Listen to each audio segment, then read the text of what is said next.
लेकिन अभी सर मैंने देखा कहीं जैसे ओल्ड एज हैं 60+ लोग हैं, वो अभी भी एफडी को प्रेफर करते हैं। वो सोचते हैं म्यूचुअल फंड में रिस्क है, वो ऐड में भी आता है लास्ट में कि mutual fund subject to market risk, please read the offer. तो अभी भी काफ़ी लोगों ने, मेरी जानकारी में भी काफ़ी लोगों ने एफडी को ही वो मानते हैं कि एक फिक्स है 6-7% मिल जाएगा। म्यूचुअल फंड में पता नहीं है कुछ भी कैसे वो रहेगा। इसमें आप क्या कहेंगे? 70% हमारी हाउस होल्ड सेविंग्स आज भी रियल एस्टेट में 70%।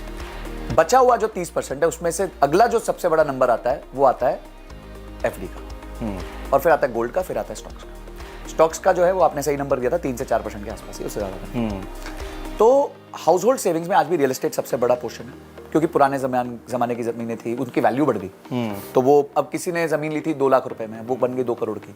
अब हाउस होल्ड सेविंग उतनी तेजी से नहीं बढ़ी, बिल्कुल ठीक है। तो हाउस होल्ड सेविंग उसकी थी 2.5 करोड़ की बनी, बाकी सब 50 लाख रह गया।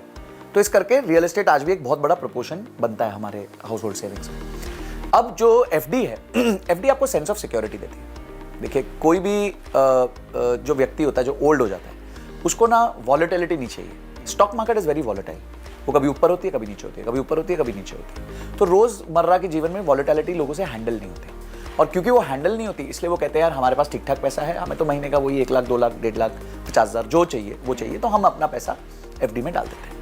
पर एफडी में आपको पूरा पैसा नहीं डालना चाहिए, क्योंकि एफडी आपको आपके इन्फ्लेशन को भी बीट नहीं कर पाती है।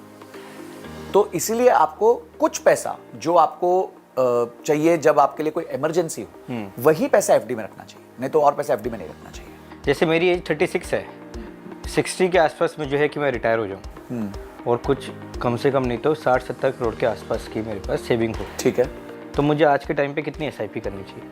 देखिए, अप्रोक्सीमेटली अगर आप 24 ईयर्स में रिटायर होना चाहते हो आज से, या 20 साल में, आज से 20 साल में मान लीजिए 20 साल में रिटायर होना चाहते हो और कहते हो 60 करोड़ चाहिए, तो आपका मिनिमम 6 लाख रुपए का महीने का एसआईपी होना चाहिए। 6 लाख रुपए महीने? हाँ, 6 लाख का।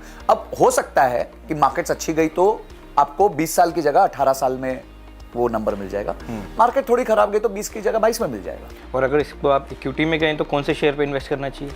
देखिए, शेयर्स में तो मैं डायरेक्टली इन्वेस्ट करता ही नहीं। ओके, मेरा नियम है। अच्छा, आपने कभी भी शेयर में इन्वेस्ट नहीं किया? मैं पहले करता था। देखिए क्या है कि जब मैं छोटा था 23 का, जब मैंने पास आउट किया तो मैंने एक बुक पढ़ी वॉरेन बफे की। ओके, तो सॉरी मतलब बोलना, उस टाइम यंग थे, ब्लड गर्म था, तो नहीं बुड्ढा पागल हो गया है, इसकी तरह चले तो जीवन भर अमीर नहीं हो पाएंगे, ठीक है। तो हमें तो स्टॉक पकड़नी आती है, हम तो ऑप्शंस खेलेंगे, मैं ना ट्रेडिंग से पैसा कमाऊंगा और उसको लॉन्ग टर्म में डालूंगा, पूरी स्ट्रैटेजी बनाई हुई थी। ठीक है। 2 साल में सब कुछ ध्वस्त हो गया। अच्छा, पैसे हार गए, 2-3 लाख रुपए नीचे हो गए, तनख्वाह छोटी थी उस टाइम, बहुत ज्यादा नहीं थी। तो बाद में आके उसी बुक को थैंक यू सॉरी बोला कि सर आप ही हो असली गुरु, आपने जो जो बोला था वही हुआ हमारे साथ, ठीक है। उसके बाद से फिर हमने ज्यादा ध्यान नहीं दिया, उन्हीं को सुना, उन्हीं को पढ़ा, उन्हीं के साथ फिर आपने एसआईपी शुरू कर दी? बस एसआईपी तब से। कब से एसआईपी कर रहे हैं? 2008 से। 2008 से कर रहा था, 2013 तक करी, फिर छोड़ी, फिर 2015 से वापस स्टार्ट कर दी। आज 9 साल 10 साल हो गए मेरे को एसआईपी करते करते, और मेरी सारी वेल्थ सिर्फ उसी से बनी। और मजेदार बात यह है कि कई म्यूचुअल फंड्स ऐसे हैं जिसमें पहले 3-4 साल में 0 रिटर्न्स रहे। अच्छा, डालते गए 1 रुपए का रिटर्न। तो आपको हुआ नहीं 1 साल बाद की रुक जाता हूँ अब? हमारे गुरुजी की बात सुन ली ना, वॉरेन बफे की सारी बातें सुन लो, तो आपके ये सब डर, फियर, आपने पेशेंस रखी। Patience is the game. Stock market में ओवरनाइट वेल्थ बिल्ड नहीं होती। वेल्थ ओवरनाइट बिल्ड हो सकती है आपके खुद के व्यवसाय में, जॉब में, बिजनेस में, फ्रीलांसिंग में। आज अगर आप जॉब कर रहे हो तो आपकी 25,000 तनख्वाह है, वो अगले साल 50,000 हो सकती है अगर आपने अच्छी स्किल पा ली, अच्छा शिफ्ट ले लिया। आपका बिजनेस आज समझो 1 करोड़ रुपए साल का प्रॉफिट कर रहा है, तो वो अगले साल 5 करोड़ भी कर सकता है।